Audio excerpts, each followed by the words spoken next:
Dalawang barko nagbanggaan, kolisyon sa river sa Ho Chi Minh. Dito sa Vietnam to, Ho Chi Minh River oh. Medyo palubog na yung palubog yung bulk. Hindi natin talaga yun yung magandang angle oh, yan oh. Yan oh. Ito yung dalawang barko. KMTC Surabaya. Yung isa hindi mababasa yung pangalan, nakalubog na yung pupa niya oh. Malapit na siya magano pero parang hindi naman. Yun! Kitang-kita brother no. Yan oh, banggaan talaga. Sus talaga naman oh. Lupit. Yan oh. Uy! Malakas brad. Kasi pasok na pasok oh. Buti hindi umamos sa akomodasyon. Yan oh. Yan yung mga kaibigan oh. Surabaya KMTC.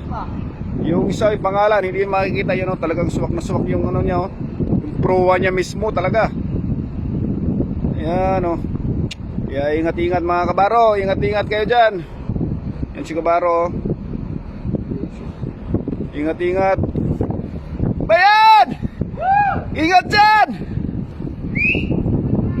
Ingat! Ingat!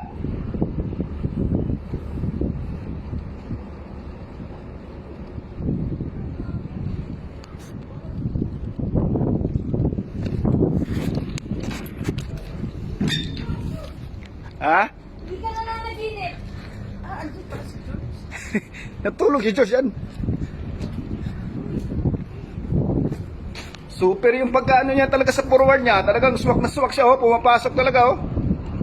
Oh. Talaga sa bodega 5 banda. Kaya pala yung bodega 5 nabukas. So talagang barag talaga. Talagang mga siguro mga 10 meters to 15 meters ang pumasok ng forward sa bodega. Oh. Ayusin, ingat-ingat mga kaibigan. Tagbot na ng gano, kiniklear sa daanan. Ito yung barko namin, super ayos naman. Talating naman oh, mga 10 meters na pasok.